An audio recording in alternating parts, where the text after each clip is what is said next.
This is Healthcare Now Radio's Trending Now. I'm your host, Jared Johnson. Join me and my guests as we discuss the latest topics that are in the news or getting social media traction in the universe of healthcare and health IT. It's a fast-paced 30 minutes, so sit back and listen as we kick off the show with what's on trend now. Today I'm speaking with Galit Zuckerman-Stark, founder and CEO of Medasense Biometrics. Galit, welcome to Trending Now.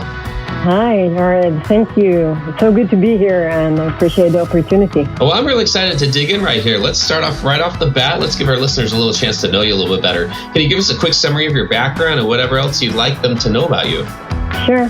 So first, as you stated, I'm the founder and CEO of Medasense Biometrics, a commercial medtech company in the field of pain management, developing and commercializing AI technology that quantifies physiological response to pain and helps clinicians to personalize and optimize the pain treatment so that we as patients will suffer less from pain and from the side effects of the pain treatment.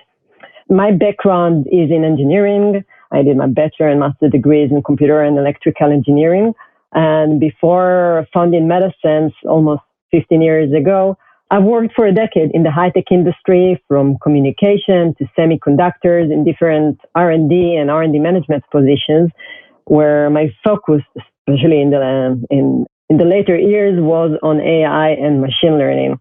So actually, this brought me through different situation and tasks that connected together to bring AI into the pain field, with the idea that these tools that can help solve problems that's very hard to define what is the question behind them can maybe help and give a solution to the pain field, where pain is complex and we don't know a lot of it. And especially when somebody says he or she are in pain, they don't really know why they are in pain, more pain or less pain. So this is a bit about my background and also what brought me to Medasense. Thank you for sharing that. Along the way, I imagine there's been a lot of career advice you've received. We've been asking our guests lately to share one of those pieces of career advice that has stuck with them, that they've received, that has helped guide them along their way. Is there anything that comes to mind in terms of career advice you've received that's been really helpful for you? Yeah, actually through just, let's say, in the beginning of my journey, my entrepreneurial journey, I joined a serial entrepreneur to see how it is to start a startup.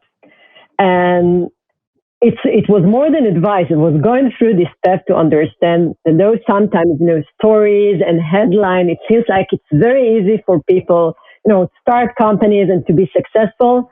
I realized that even for serial entrepreneurs and for people that it seems like it's easy, there is a path there. And you should know that it's probably, it's not as simple as it looks from the other side. So don't be afraid when you see that it's the road is not that easy, or don't say, oh, it's impossible. They probably know something that I don't know. So that was a major important advice through my way. You know what, I feel like that's really applicable to everyone, especially entrepreneurs. But like you said, everyone can kind of benefit from that kind of thinking to recognize that maybe they could give themselves a little more credit along the way and just keep moving forward, because I know that can be paralyzing if we don't think that way. We can just not take those steps that we need to take. So yeah, that's a great piece of career advice there. All right, well, I'll tell you what, we like to start out with a trending topic here, and this one's really interesting to me because the FDA recently mandated a new safety warning for opioid medications, and this has a lot to do, I think, with a lot of the work that Medasense does. So I'm curious about what you think about this, but this is according to an article I'm reading. It says the U.S. Food and Drug Administration said it will require new safety warnings to be added in the prescribing information on labels for opioid pain relievers, including a warning about increased sensitivity to pain. FDA said that data suggests that patients who use opioids for pain relief after surgery often have leftover tablets, which puts them at risk for addiction and overdose. I know there's a lot there, and this does feel like an evolution, hopefully a step in the right direction. But what do you think about this new safety warning? So first, indeed, things that people are not aware that indeed opioid may create something that is called opioid-induced hyperalgesia. So we become more sensitive to pain, and therefore you might require more opioids. So this is a risk people should be aware. And the combination of that with life-threatening respiratory depression, which is the cause of death, is there. So those risks should be very, people, if they are not aware, they should be very aware of and it should be probably there. And this activity is part of, there is the whole agency implementation of the FDA overdose prevention framework that was set, I think, in August 2022 to prevent, in general, the drug overdoses. And then opioid is a major, I think, 75 to 80% in percent of it, it's involving opioids. So this kind of fact seems like a natural process of doing something, what's going on in terms of the opioid crisis, the US. So that's from that perspective. Yeah, I agree. I mean, there's just the thought of, again, not having any inside information of what led to this particular updated safety warning.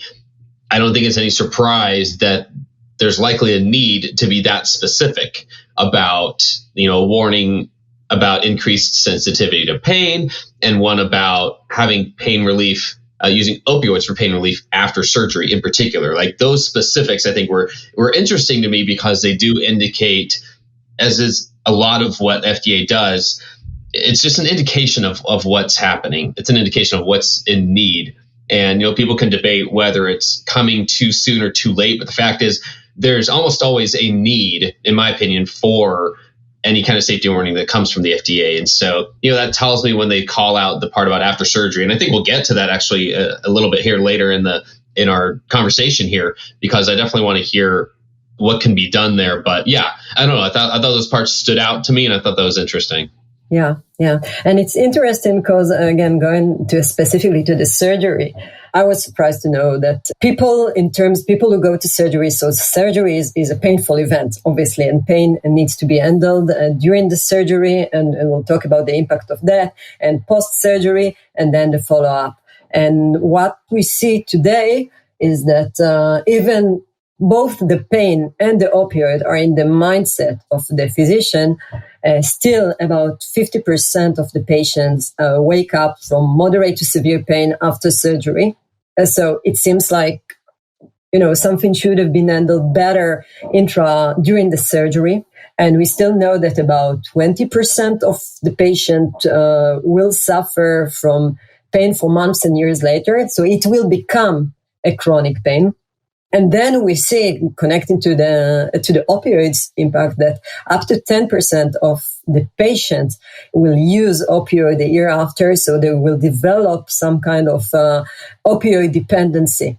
So they were opioid naive. They had no issue before with opioid, or not necessarily were using opioid before. So this is it's a portion, it's a contribution that may be controlled well, just going back to the beginning of the situation where the surgery or the infliction of pain that wasn't before is being made. And this is kind of where we, in terms of the Medasense, where we address to try to have the first a collision with the pain treated in the best manner that's possible, given more information that is available today. Yeah, that 10% figure is really interesting to me, that to 10% of patients still on opioids a year after surgery. How do you think we can mitigate those risks? I assume, part of that can be by managing pain during the surgery. This is things that happen after surgery, but I imagine we can mitigate those risks somewhat by managing pain during surgery. Is that correct? So one of the elements is to look, as we said at the beginning, when the pain is inflicted during the surgery. Today, pain is managed during the surgery. So patients are given mainly opioids, but not necessarily just opioids. Sometimes it's a combination with local anesthetic or blocks that is called to avoid the pain. But as of today, the way to know whether you give too much or too little to the patient during the surgery is limited to basically looking at his basic vital sign, looking at the heart rate and blood pressure. So presumably, when the patient is under physiological pain, so by the way, it's not pain because pain is a conscious situation where we should be aware when we're having pain, but during the surgery, we are under anesthesia, so we are unconscious, but the physiological part of the pain, which is, the name is nociception, happens.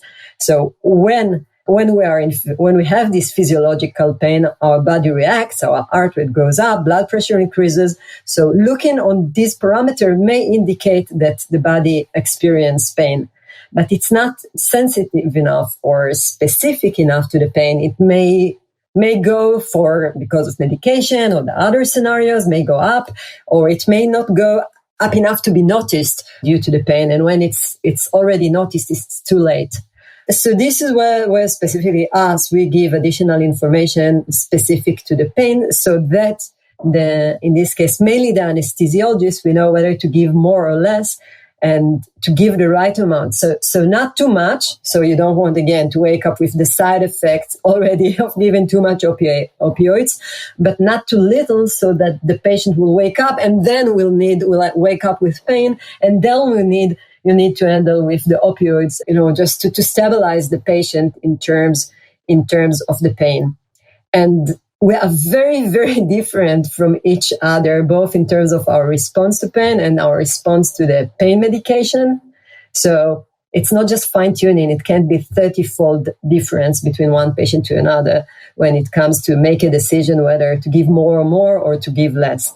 So this optimization or personalization can make a major difference in terms of the treatment already during when the pain is first inflicted and first caused due to the surgery. Did I hear that right? You said like a 30x, like a 30 times difference. Wow, that's huge. Correct. Yeah. Wow. Indeed. Yeah, when I think about that, I mean, I put that in context in terms of like what's communicated to a care team for them to be aware of this. And I imagine most are that they understand this in principle, but having those newest figures in hand to understand how important this is, I can only imagine how important that is. That's a perfect place, topic-wise, to take a quick little radio break here. If you're just now tuning in, I'm Jared Johnson, and you're listening to Trending Now on Healthcare Now Radio. I'm speaking with Galit Zuckerman-Stark, CEO and founder of Medasense Biometrics. Hey, tell you what, let's get right back into it here. I think related to that is some really cool news from Medasense, because recently received FDA clearance for its PMD200 patient monitor, which provides clinicians with real-time insight into a patient's physiological pain response during surgery. Very cool things happening. Can you tell us about the approval and what it means for clinicians? Yeah, sure. So the PMD200 is a monitor that looks at in our physiological response to pain, so physiological parameters like heart rate variability, sweating, movement. So physiological signals that may be affected from our response to pain. So when we are in pain, they will change. So, but let's say the brain of this monitor is the AI algorithm that looks on our physiological signals and try to find a pattern within those different parameters, a pattern that repeats when our body experiences pain.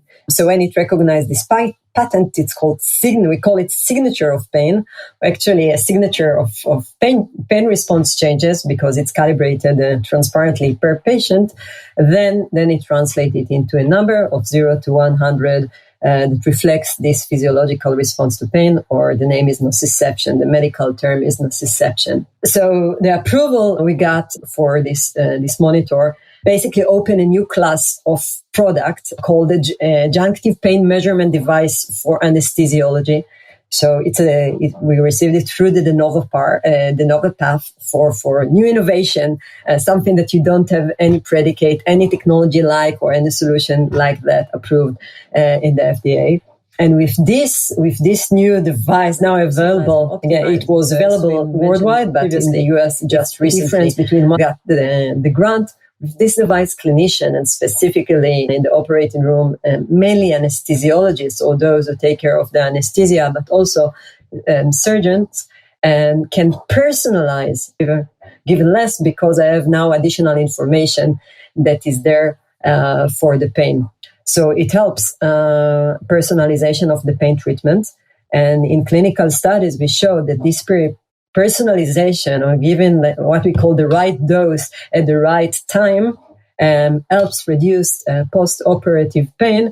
And actually, in one of the studies, it was shown that the odds are 6 times lower to experience pain, severe pain, post-operatively when the null-hour monitor is used during the surgery compared to the standard of care, where they are looking on the heart rate and blood pressure and making decision with this information. Well, it sounds like this is very much a a problem-solving exercise as much as anything, right?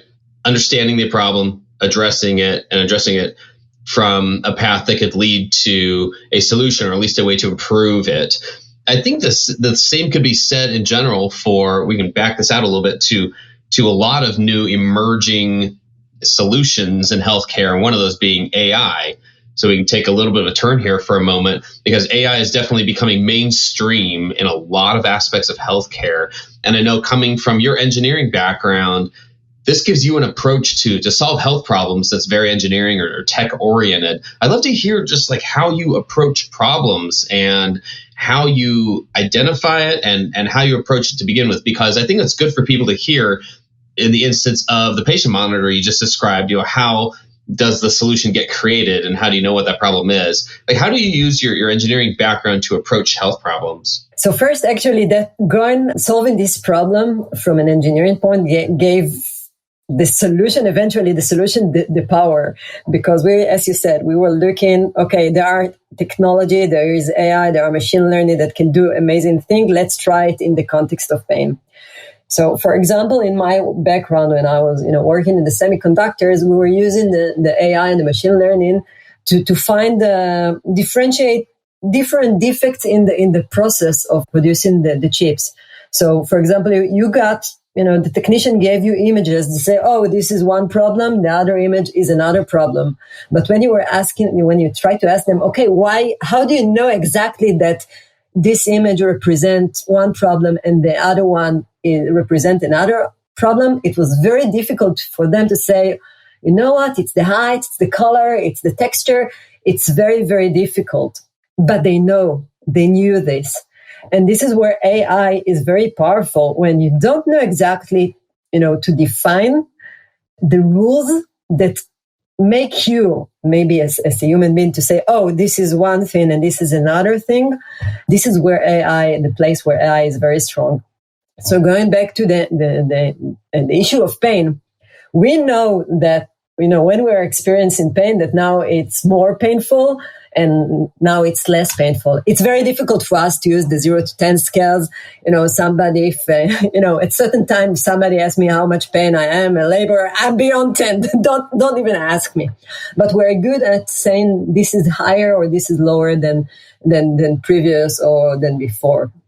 And this is a classic situation to give to a machine learning or AI, to say, okay, try to see if there are something there, is there a pattern, is there some correlation, with the information that, the input that you give, that those example of pain or those example of no pain or those example of moderate pain differentiate between. And this is a very, very powerful tool. So this is basically the approach that we did. It was given different examples of different levels of pain event or painful stimulus or pain situation to the system and made it train that system by that.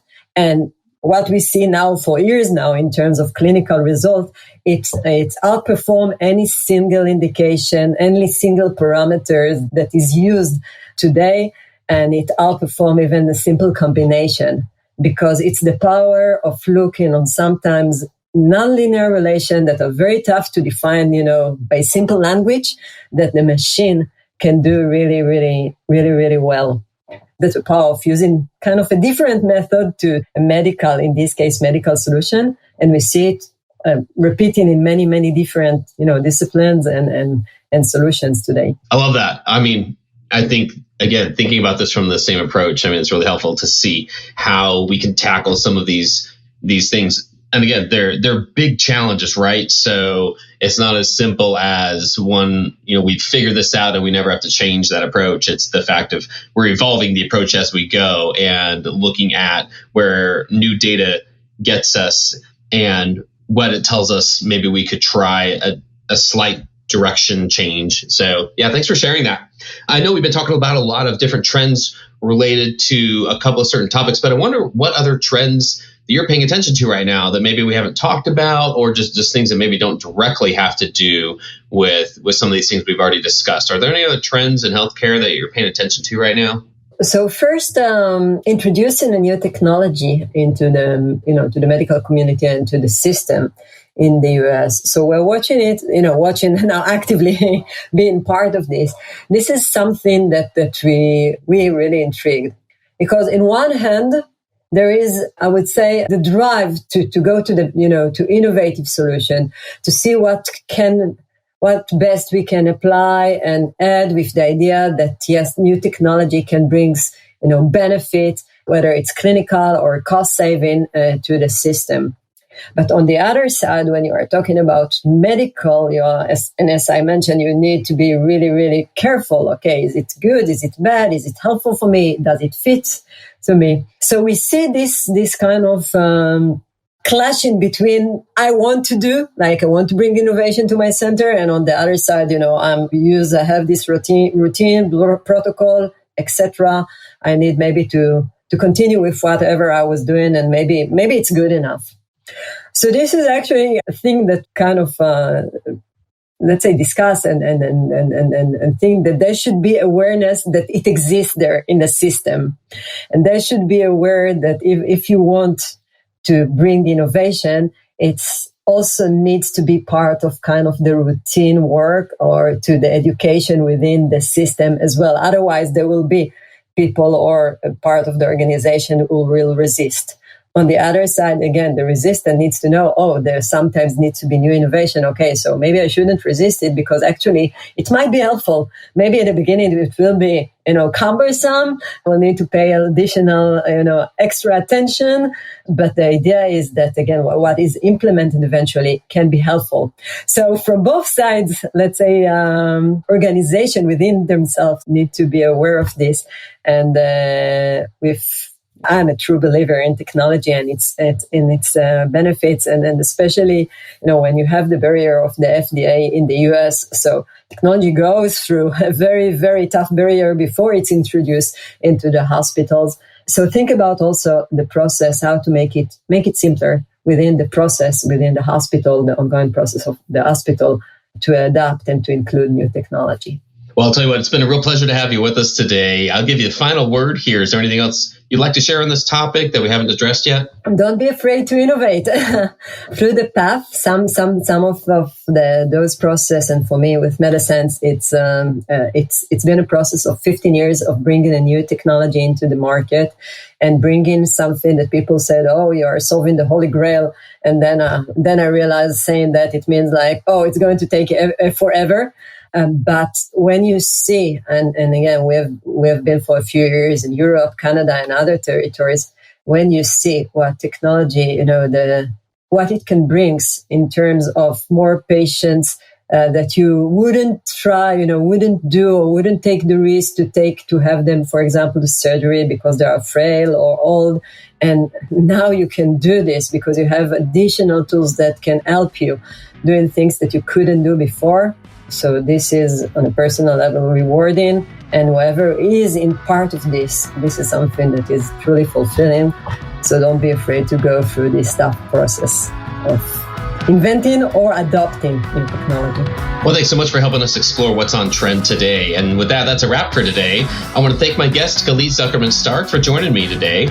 To learn more about Medasense Biometrics, you can find them at www.medasense.com. That's Medasense with a D, so MEDA sense.com. You can learn more about today's show on our program page at healthcarenowradio.com. And make sure you follow the show's hashtag TrendingNowHC and follow me on Twitter at Jared Piano. Until next time, if it's happening in healthcare and it's now, it's on Trending Now.